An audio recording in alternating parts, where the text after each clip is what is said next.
жерге биз балдар аянтчасын курушубуз керек болгон. Бул негизи бул эл уруксат берди деп жасалган, бул жасалма колдорду койдурган.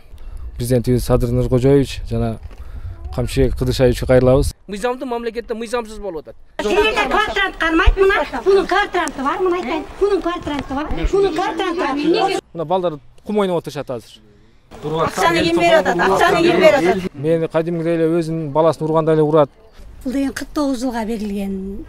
Улуу сөз уят жок. Туалетке алып барып койчу кагаз менен бизди элди алдап отура берет булар. Детский площадка болбосочу мынакка эч нерсе курулбасын да. Ошол эле. Топ десе чыгып, ата эне ата жотосуна чейин астында үйгө чейин балдар сүйлөп келип балдар уруп атат. 21. Эмнеде өлгөн адамда кол коюлуп калды деген вопрос. Мунун бардыгы жалган, бул жашагандар жок болчу ал убакта. 26 миң зарплатасына 26 миң бергенде кана 26 миң зарплатага жана берген. Омуз деген калса тиги жерден алып алып бул жерге деле келет, ал жерде деле бара берет. Мен 80 миң эмес. 26 тартып бардыр, ошентип урат да. Бул маселенин тагдыры ТСЖны алмаштырганда гана чечилет да. Бишкек шаары, Ленин району, Сыдык 2-7 дом бул жер. Бул элге кошуналарга тиешелүү жер. Мына жер. Бул жерге биз балдар аянтчасын курушубуз керек болгон. Максатыбыз ошол болгон главный. Анан биз кайрылуубуз, эми ачык айтканда кайрылып жерге кайрылып, Ленин районуна көп жагына кайрылдык. Эми азыр биз кайрылуубуз президентибиз Садыр Нуркожоевич жана Камчыбек Кыдышаевичке кайрылабыз. Айла жок ушул кайрылышка туура келип атат. Туура түшүнүңүздөр. Себеби дегенде бул жерге ушул протокол негизинде жолдош Айпары дегендер ТСЖмын деп жүргөндөр, элди алдап. Ушул протокол негизинде өздөрүн өткөрүп алыптыр 49 жылга. Бирок эч кандай собрание болгон эмес. Мына биз мен дамком кошуналар барды билесиздер да. Собрание болгон эмес. Мына 22-жылы 10-мартта дейт. Эч кандай собрание болгон эмес. Подпистер поделка кылып үйрөнүп калышкан булар илгертен бери мына. Бул жеринде мына задний числода турат 26 январь 2021 деп. Бул башка эле колдорду бул өздөрү жазып, буга чаптап, ушуну тиркеп, ушуну өткөрүп турушат азыр. Ушунун негизинде Бишкек глав архитектурадан ошондо барга чечим чыгарып берип аткан убагы. Бул бардыгы туура эмес. Элдер бардыгы каршы.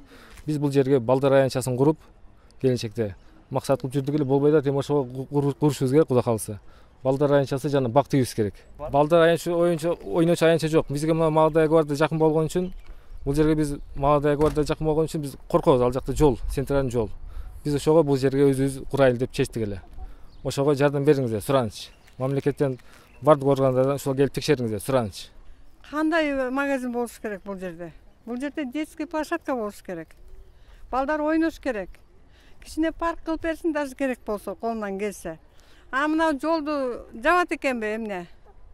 50 метр анан 8 метр дегенге. Бияка 50 метр чыкпайт да, үйдүн баарын тең жаап калбайбы? Сырыс болот да бул жерде жашаган адамдарга. Кандай? Архитекторлор эмнени карап отурат? Бул жерде не положено, вообще не положено бери салганга болбойт. Адамдарга мындай покой керек. Аба менен дем алыш керек. Парк кылат экен. Көрсө 49 жылга берилген закон бүткөн, эч ага Советтер Союзунда эле. Жок андай закон. Ушул жердин жашоочусу Шомоев Орозбай. Бул негизи бул эл уруксат берди деп жасалган, бул жасалма колдорду койдурган. Ар бир немеден суралган эл эмес. Жителдерденчи өздөрү кол койгон. Бул жерге детский площадка курулабы, курулбайбы, башка нерсе курулбайбы. Документтин жасоосу өзү негизсиз. Жасалма түрдө жасалган документ. Көп жашоочулар буга кол коюп берген эмес да. Ошону текшериш керек. Ошол эле. Бул жашалган, элдердин көп коюп берген, мына кимиңер кол коюп бердиңер ушул жерге камок деп. Эч ким кол койгон эмес, ушул да. Мыйзамдуу ушул болот, мыйзамсыз болуп атат. Мыйзамдуу мамлекетте мыйзамсыз болуп атат. Эч ким кол коюп бербесе, өздөрү кол коюп алган. Ушул Сиздер билбейсиздер муну өтүп кеткенин. Билбейбиз да. Мисалы бул крышаны оңдотом деп келген дагы кол койдурган. Баштапкысын кийин өзүнүн көз кара шапкасын өзүнүн немеси менен кызыкчылык үчүн жасап алган. Подвалды оңдотом деген, тигини оңдотом дегенден кол койдурган. Бул жерге мен камок салдырам, ушул жерге ушундай болуп атат, ушуга уруксат бергиле деп кол койдурган эмес. Крышаны оңдотом деген, подвалды оңдотом, жоксо коридорду оңдотом. Коридорду бул үй өзү коридорный система, малосемейка. Ошону жасатып атканда, ушул жердер коридорду оңдотуп атам, ушуга кол коюп бергиле деп туруп кол койдурган. Бул жерге мен силерге ушундай уруксат бергиле, мен ушул жерге камок койдурам же ошо бир нерсе салдырып атам деп кол койгон эмес эч ким. Атым Чынар. Бул жерге мен магазин салам деп кол койдурган эмес. Жөн эле колун керек деп койдурган болду. 15-жылдары. Ошонун бери Өмүрбек сиз кол коюпсуз дегенде неме кылат. Бирок мен ал колду немеге койгон эмесмин. Берге магазин салат депчи. Чын дилден койгон эмесмин. Эми жерге балдар ойночу анча салса сиздерге жакшы болмок. Ооба да, менин неберелерим чыгып ойномок. Балдар ойношмок. Элдер дагы эс алмак иштен келип турабы? Чечип берсеңер деп суранабыз. Бардыгыбыз, элдин бардыгы суранат. 2 здание тең суранышат. Ушетке бала бакча неме балдар ойной турган аянтча кылып берсе, сонун болмок. Каршыбыз. Биздин балдарыбыз, неберелерибиз ойнош керек бул жерде. Площадка жок, мына өзүңүз көрүп атасыз. Могу жерге мен слива кара өргекти менен ошол деле жок болуп кетишти, ошо жулуп жок кылышты да акыры. Көрсө ошол неме кылып жүрүшкөн экен да, ойлонуштур. Даракты таң эртең менен саат 8:40-тан баштаган 1-августта дарак кес. Биринчи чоң шагын кескен, чоң дарак болгон мына жерде. Мына дарак мына. 1-август 2022 9:15-те чыгып, биз мына 2-чөөбүз чыгып токтотуп калдык мына. Ушул жерге чейин кесип келгенден 1-августта. Актыгы курап турган. Жок, кураган эмес. Жок, могу жерде таштын ортосунда дарак болгондо, чоң дарак мына. Кучак жеткис. Ана мына ошол чагы сразу алдынарага жок кылган. Кийин эле мына уже 4-августта биз элдер жумушта, элдер иштейт да, буларды карап отурабы эле. 4-августта уже даракты кесип, мына дарактын орду турат мына. Дарак уже жок, кесип жок кылган. Күндүзү сразу. Мына уже дарактын мына жер таш төгүлүк мезгили мына жер. Мына дарактын местасы мына. Көрүп атасыздар, а? Дарактын местасы. Экилип калган турбайбы? Уже ал жерге уже таштарды төгүп салган үстүнө. Жок. Мына собрание кылганбыз. 18-августта мына бардыгыбыз мына жашоочулар. Против болуп, таштар төкпөй токтотулгула деп жумуштар бүт поделка болгон үчүн. Монтип хобалар менен, чоң хобалар менен келип мына 13-сентябрдан баштап шагалдарды төгүп мына. Могу жерде ушул көрүнүш. Кадимгидей үйдө жүргөндөй. Менде бир тууган инисинин баласы Шамил деген. Управлять этип, мен жооп берем стройкага деп мына сүрөтү менен. Данныйлар да бар. Мына жерде мына КамАЗдар управлять бул жерде кадимгидей жөн эле машина бурулчу жер болуп кеткен, чаңып элдергечи. Элди уккан киши жок, чыксаң урам деп мына машиналар менен элди сүзүп, кадимгидей коркуп сүздү мына бияктарда бар эле мына биргеликте. Турабы? Сизде дагы кошуналар келген, дагы кимдер келди? Бардыгы эле келген. КамАздын астына турганбыз. Не, төлөп кетем деди. Төлөп кетем жылга деди. Жылгыла, жылбасаңар азыр төлөйбүз. Как болот? Биз төгүшүбүз керек, мына биздин да жумуш бул деп. Кадимгидей эле. Коркутуу болбодубу? Коркутуу болду. Мына элдердин баардыгы билет, мага коркутуу болгонун. Ошол күнү кадимгидей коркутуу болуп. Чаптырып салам дейт. Мени кадимгидей эле урат, тебет. Булардын акысы жок да, бирөө мисалы мен бирөөнү жаман сүйлөгөнгө акым жок, сөгүш эмес. Булар кадимгидей уруп тебет эле, видеолору бардыгы бар. Анан Ленинский УВДга барып тапшырсам копия кылып. Эч кандай жооп жок. Булар менен взаимно связано болуп алган. Мэрияга кайрылдык. Не деген жооптор келди? Эч кандай жооп келген жок. Каралып атат. Тишина. Экспертиза мына подписьтин, подлинностун чыгара албайт. Подделка подлинность ошону чыгарып бере албайт атпайбы? Ошода. Көрүнүп турат. Кайрылдыңыздар баазыр? Эми кайрылганбыз ал жерге. УДга мына Ленинский РУВДга кайрылып ошол бойдон жүрүп атпайбыз. Бүт документтер фальшивый. Прокуратурага чейин барып атпайбызбы? Шагалдарды төгүп, бул деген эмне деген? Алардан деле жооп жок. Жооп жок. Жооп жок. Прокуратура болсо УВД неме айтат? Следователь, тергөөчү жыйынтыгын чыгарып бере элек дейт. Ошол карап туруп биз жумуш аткарабыз дейт. Бишкек глав прокуратура жөнөттүк дейт, УВДга жөнөттүк дейт. Бүт кагаздар менен турат толтуруп. Айлыкка иштейби, кызматын кылсын. Айлыкка ыраазы эмеспи, ишин таштап кетсин, иштей тургандан тыгылып атат мамлекеттечи. Мисалы УВД, прокуратурадагылар, бүт мэриядагылар. Элдин көйгөйүн чечип бериш керек ошолор. Мына балдар бардыгы мына күбө, кошуналар дагы бардыгы күбө. Мына 1-августтан баштап 2022. Ушул убакка чейин мына кыйнап келет. Садыр Нуркожоев жана Камчай Кыдышаевичке кайрылабыз ачык эле, болгондой. Туура түшүнүңүздөр. Башка айлабыз калган жок. Ленин этот райондук деңгээлдегилер бүт бардыгы продажный болуп бүтүптүр. Ачык айтышым керек. Чече албай атышат. Аяка бияка жөн эле хоккей ойногондо элдердин заявление арыздарын нары бери жылдырып атат. Мына балдар кум ойноп отурушат азыр. Мына биякта дагы детский пластика жок, мына 32-чи домдо. Мына Сыдыкбек жети бизде жок детский пластика. Ушул жерге бизге балдардын аянтчасын кылып беришсе, биздин чоңдор. биз ыраазы болот элек. Неберелерибиз чыгып ойносо биз дагы бемарал ишке барып келет элек. Же болбосо чыгып ойнотот элек. Мына көчөлөрүбүз дагы адам басканга да жарабай калган да, мына машиналар кирип чыгыпчы. Анан эми берге магазин салса тияк бүт ичиндеги адамдар үйлөрү көгөрүп кетет алардын. Көгөрөт, бомушкана болот, Бомушкана болот. Жакын эже бул аркача 10 метрге чейин бияга жылганда уже мына домдун эч нерсе калбайт. Безопасность нөл. Экинчиден итак могу жерде булар арак сатып магазинде. Бизди элди кыйнап атат. Ошол бомуш ичкендер барды келип мерге тизилип жатат нарак бетинечи. Бүт фактылар бар. Сооронбай Шарипович айткандай, фактылар тизип койгонбуз. Дагы эмне кылайлы биз эми? Отура беребизби булардын самопал тоет ачан айтайын. Улуу сөз уят жок. Тоетке алып барып койчу кагазы менен бизди элди алдап отура бере булар. Болду, токтотуш керек да буну. Ошо кайрылабыз, суранычы. Шуну чечип бериңиз, суранычы. Өзү мыйзамдуу өлкөдө прокуратура, милиция, ушул укук коргоо органдары элдин көйгөйүн угуш керек. Мына милицияга кайрылдык дейт, прокуратурага кайрылдык дейт. Мына мен мыйзамды көзөмөлдөйм деген Курманкул Зулушев мырза ушул мыйзамды жакшылап көзөмөлдөп коюш керек экен. Себеби бул жерде өлгөн адамдын колу коюлуп атат. Мындан сырткары число, аркадагы число менен кол коюлуп, кийинки число менен документ жасалып атат. Эми баягы бирине бири мындай дал келбеген иштер аябай көп экен. Ошол элдин көйгөйүн угуп, кандайдыр бир укуктук баа берилиш керек. Себеби кайсы бир эле адам өзү каалаган жерге жерди ээлеп, анан баягы өкмөткө шайлоолордо гана иштеп, анан домком болуп жүрүп, анан кайсы бир бош жаткан жерди тартып алганга эч ким ага укук берген эмес. Анан могу жерде Ташканов Жакшылык деген 3-квартиранын хозяйыны болгон. Ал киши 4-5 жыл мурда өтүп кеткен. 4-5 жыл мурда. Ошонун колунда коюп отурат мына. Могу жерде турат мына. Көрсөңүздөр болот. Ташканов Жакшылык 3-квартира деп. Мына. Мына суроо белгисинин тушунда. Мына ушундай нерселерди кылып отурат. Обычно бир кол менен адамдар жөн эле кесилип кетип атпайбы аякта. Буякта 100 кол кадимдей эле. Көрүнүп турган фактыларга кантип ушу мамлекеттеги архитектуралар ушуга көрүнүп турган жалган кагазга элдин жерин 49 жылга берет. Ошого таң калам менчи. Протокол номер 15-чи жалган протокол. Булардын бардыгын кылган Жолдошев Айпер Асанбаевна. Сиңдисине өткөргөн бул жерди. Негизи сиңдисине өткөргөнгө деп. Сиңдисине өткөрүп салат да 49 жылгачы булар. Бирок 49 жылга биринчиден жалган, экинчиден бир тууган мындай должность иштеп турганда өткөнгө мамлекет деңгээлде акысы жок да. Мыйзам уруксат бербейт. Магазин домдун алдында магазин иштеп атат, Адлет деген. Ал жерде кичинекей убактылуу десипачка курган элек, убактылуу кичинекей чакан. Ушу бул болбогон айынан.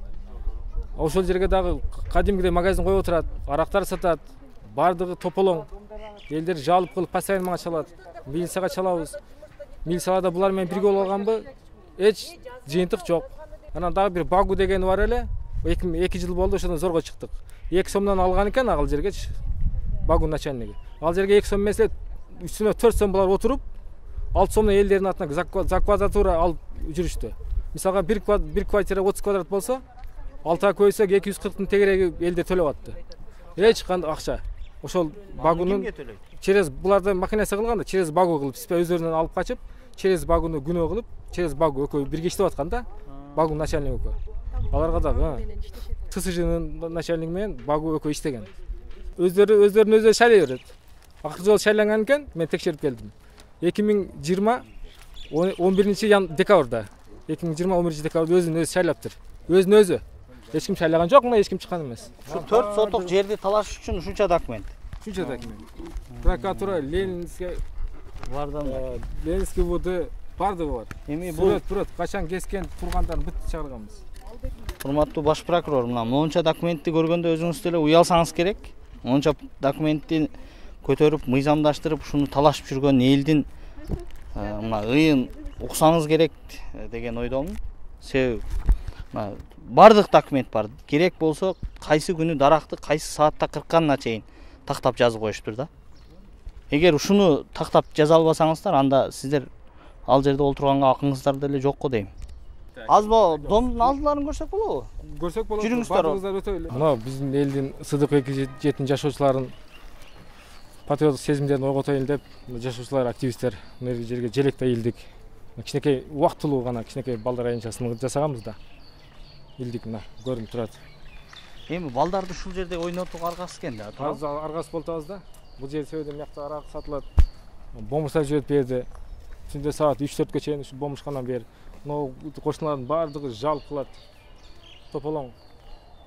Могу жерде биз өзүбүз баш болуп, стройкасын өзүбүз кылдык. Мен өзүм устамын да. Могу дагы убактылуу ушинтип байлап койдук мына. Убакыт бөлүп. Муналар бүт баардыгын өзүбүз курдук мына. Могу жок эле. Могу жер кышындасы күн тийгенде күн жатат да. Мына жерге чейин күн тийбейт экен, балдар ойногонго невозможно буякчы. Мына баарын өзүбүз жасаганбыз да. Балдар биздин келечегибиз деп мына жерге атай жазып койгонбуз мына. Көрсөңүздөр болот. Мына 1 жылдан бери уже чирип алдыга жыртыла баштады. Оңдойн десең түнү келип жыртат, айрыйт. Бирок тилек каршы ар бир шагыңа душмандык кылып. Даже мына жерге былтырлар, мудажылар гүл эккенинде элдер менен чогуу. Мына жерге гүл эккенибизде мына алды видеолор бар. Кааласаңыз сизге жөнөтүп коем. Кичинекей ролик кылып кыстарып койсоңуздар болот. Алар да каршы болду. Мени кадимгидей эле өзүнүн баласын ургандай эле урат. Мен эми 40ка чыкканымда айтканда киши мен мындай айткан. Бала чакам бар өзүмүн. Эми туура эмес да. Бирөөнү жаман сүйлөгөнгө акыбыз жок, биз уруш эмес. Ушуларга чара көрүп биз айлөө жасам, ал да жок, каралган эмес. Максимально кыйнап бүттү булар бизчи. Бул өздөрүн хан сезип алды бул жерде. Көчө чыксаңыз да угроза кыла берсе. Канчалык угроза кылды мага. Могу жерде жашагандар активисттер канчасын угроза кылды. Азыркы милициялар билбейм кандай. Мына погондорду званиялар эмнеге алат билбейм. Жер жок, баягы жерди бизге берсин, аянтча курабыз деп атпайбы? Мына аргасыздан булар мындай аянтча куруп тур да, жүрсөңүздөр. Мына жаш балдар мына жолдордо ойноп жүрүшөт да. Мына бул жака киргенде эми мону караңыздар, мону шагалды караңыздар. Бул баягы жергиликтүү тургундар айла жоктон ушул жерди дагы бирөө документтештирип койбосун, ушул жерди да бирөө көзүн кызартып ушул жерди алып койбосун деп монтип шагал төгүп, эки жагын тосуп ушул жок дегенде ушул жаш балдар бул жерге бир 5-6 жаш бала кирсе, мындайча айтканда бири-бирине тоскоол болуп кала тургандай аябай чакан жер экен да. Бирок эми бул арга жоктогу болуп аткан иш да. Эми ушул баягы чоң жер турса, аны баягы бир жеке колдорго өткүзүп берген адамдар дагы бир мындай жоопкерчилик тартыш керек менимче. Эми ушул мыйзам чегинде чечилип, элдин пайдасына чечилип калса, бул абдан жакшы. Анан эми бул мыйзамдуу өлкө болгондон кийин баягы жасалма документ болду деп атат. Ошону текшерип чыгыш керек. Аны укук коргоо органдары баа берип, эгер мыйзамсыз документти булар көрсөтүп аткан документ чын болсо, элге чечип, бул жерге мэрия өз көңүл бөлүп, бул жерге балдар ойночу аянтча куруп бериши керек. Бул жерде дагы балдар эми футбол ойнойт да. Футбол ойноп тепсе чыгып алып урушуп тээп урат. Топ тийсе чыгып, ата эне ата жотосуна чейин астын үйгө чейин балдар сүйлөп кирип балдарды уруп атат. Клубчу мына жерде. Ойнобогула бул жерге топ теппегиле, кирбегиле бул жака деп. Мурун бул жакта биз жашап жүргөндө бул Өмүрбек байке домком эмес болчу. Ал убакта Айпары деген эжекебиз келип бизге дайыма эле тез келип турчу эле. Кол койдурчу эле да. Ал кол койгондо кагазда шапкасы жок. Эмнеге десек, ал жерде ушул подъездди оңдойбуз, үстүн жаап алабыз, кыршаларды деп. Ошого макулбузбу деп. Анан ошого макулбуз деп биз кол коюп койорчу элек. Анан көрсө бул ошол ТСЖ болуп иштеп жүргөндө ошону пайдаланып көп нерсе иштерди бүтөрүп жүргөн экен да. Мурдагы домкомго барып көрөлү, ушул жерде жашайт экен эми. Ал бизге канчалык деңгээлде сүйлөйт, комментарий берет, ал барып көрөбүз азыр. Мына ушул магазинде отурушат экен, кирип сурап көрөлүчү. Саламатсызбы эжеке? Биз ушул жердеги тургундардын кайрылуу боюнча келдик эле. Азыр келет өзү келсин, азыр бияка кирип кетти подъездге. Подъездге кирип кетти? Азыр келет. Сиз кимсиз болосуз? Мен сиңдиси болом. Баягы документти сиздин атыңызга каттаган деп атат да. Менин атымда. Негизи өзү документ кандай негизинде мыйзамдаштырылган? Бул деген 49 жылга берилген да. Ошондо бул эжемин ал убакта биринчи домком болчу. Кийин ТСЖ болду 2014-жылы. Ошого чейин домком болуп турганда бул жерге мусор болчу, ал жак бүт. Полный мусорду эжем кетирип, бүтүп, анан ошол жерди сен ал деп эжеме беришкен. Бергенден баласы кичине болгон 14-15 жаш болуп, анан же болбосо бирөөгө бер дегенде өзүң оформление кылганга болбойт деп. Анан ошондон мага оформление кылып, арендага берилип 49 жылга алганбыз арендасын. салып бүткөн элебиз. Негизи 49 жылга берилген жерлер өзү арендага берилген жерлерге курулуш курганга мүмкүн эмес деген жер бар да. А сиздер азыр алдыга магазин салат деп атат да, эмне кылам деп атасыздар? Магазин эле. Домком өзү каякта? Ошо азыр келип атпайм, бияка кирип кетти азыр. Чакырып койсоңуз мүмкүн болсо. Азыр келип. Мен менен эмне себептен сен эмне? Булар айтып атат, жерди мыйзам салып койгон депчи. Бул домком убагында өзү баягы домком болуп турганда өзү баягы колунда бийлик бар учурда жерди мыйзамсыз. Мунун бардыгы жалган, бул жашагандар жок болчу ал убакта. Үйдүн арт жагында Сыдыкова көчөсүнүн бизге биздин территорияга 15 мусорный контейнер бар болчу, мусор салынган. Ошол жерде боомуздар тамак жасайт эле, түнү күнү менен ызы-чуу болуп, аял эркек боомуздар көп болот эле. Анан мага келип аябай ыйлашат, алдырып бересиз деп. Мен закон түрүндө жазып, грамотный алдырып, жүктөп жеткиз алып барып бергем Ирина Александровнага.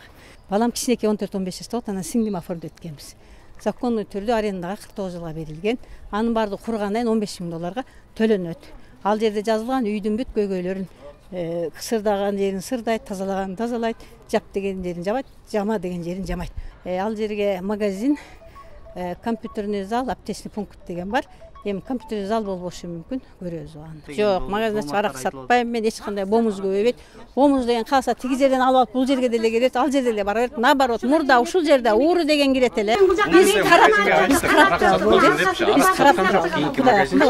жакта арак сатылып атат. Боомуздар көп, бала чакадан коркобуз. Эртең жыга чабышыбыз. Жерде квартирант кармайт, мына бунун квартиранты бар, мына айтайын. Бунун квартиранты бар. Бунун квартиранты бар. Эмнеге квартирант адам 30 миңден беришет.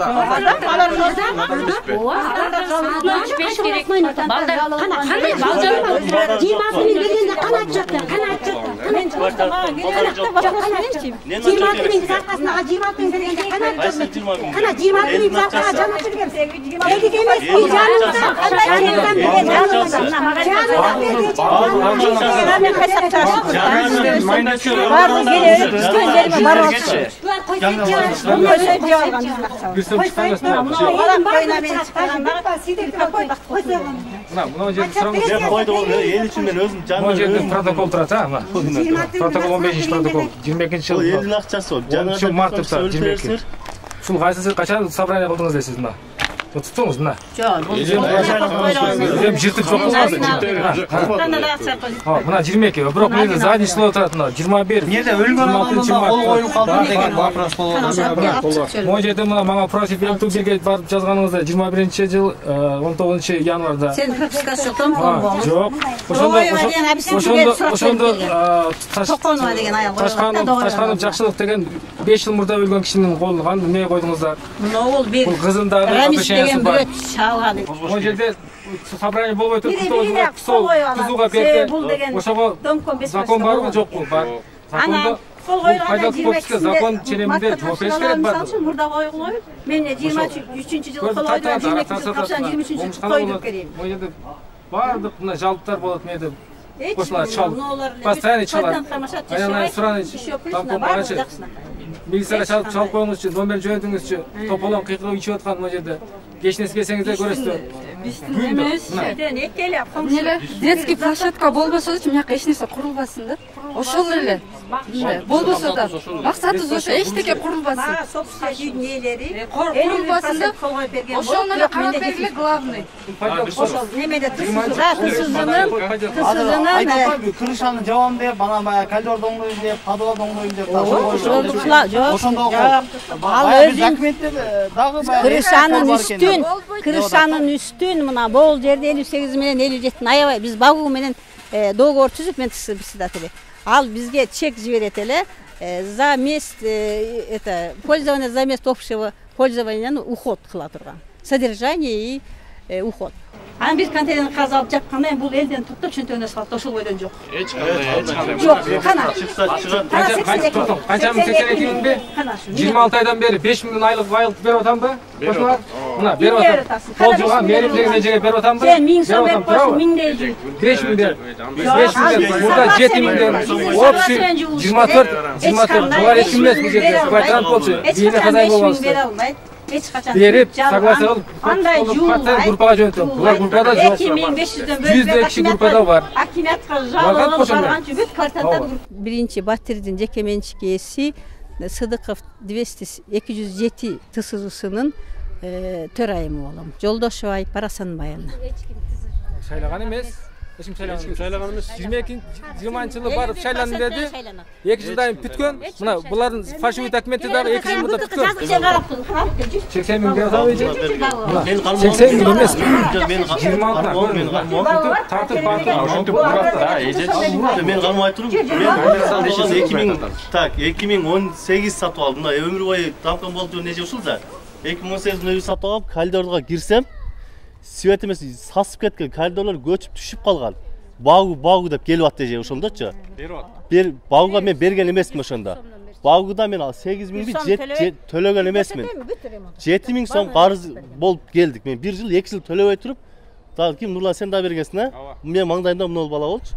Тушубузда ошондо бир 5-6 ооз өзүбүздүн ошо багудан кеткен акчага өзүбүз калдырды, өзүбүз ремонт кылганбыз. Договор түзүп бим кылып атат, алып келип бим кылдырып бүтүртүп атат, бим сатып берет. Акчаны берсе, акчаны берсе ал любой адамга атат. Кылып бербейсиң. Мен кылган деп атпайсызбы? Сиз каяктан бересиз? Ана мына жерди караңыздар. Бияк Домком болду да 28 жылдан 2008 жылдан бери.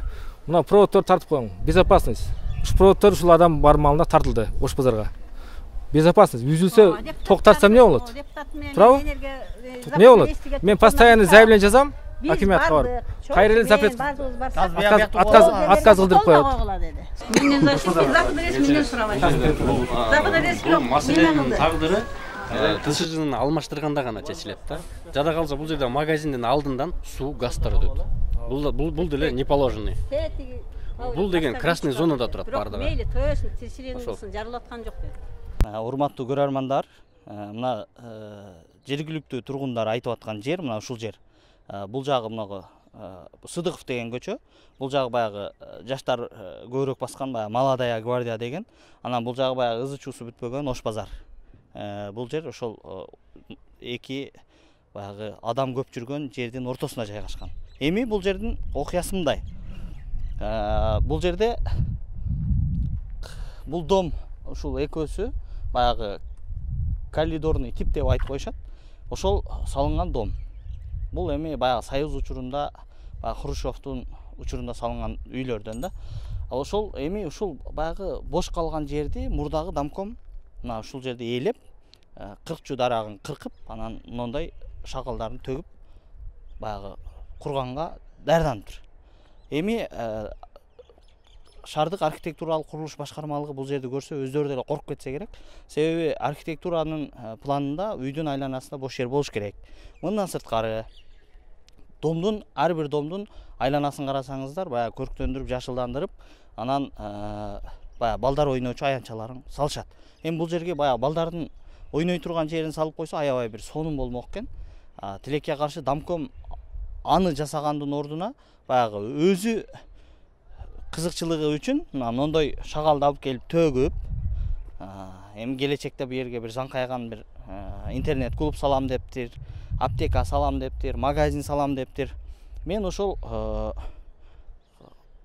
шаардын жетекчилерине кайрылат элем. Урматтуу мэр, урматтуу өкмөт башчы, урматтуу Садыр Нуркожоевич. Мына ушул жердеги балдардын балалыгын урдап аткан адамдарга мындай мыйзам чегинде чара көрсөңүздөр да. Себеби бул жерге балдар аянчасын салса, балдардын балалыгы урдалмак эмес, балдардын күлкүсү урдалмак эмес. Балдар жакшына болуп ойносо болмок.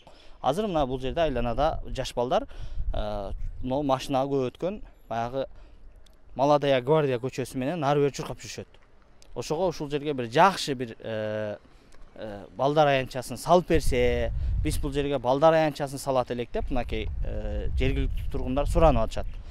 Эми Домкомду шаардык бийлик эмнеге коет?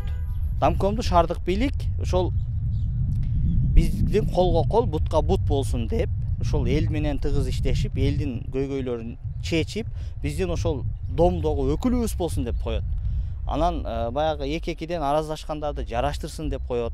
Ынтымакка чакырып, домдун эки жагын айланасын тазаласын деп коет. Анан Домкомду баягы азыркы Домкомдор шайлоо учурунда пачка тизме көтөрүп, ар партиянын аркасынан чуркамай, андан мондой бош калган жерди ээлемей. Эми бардык эле Домком мындай эмес. Жакшы Домкомдор деле бар.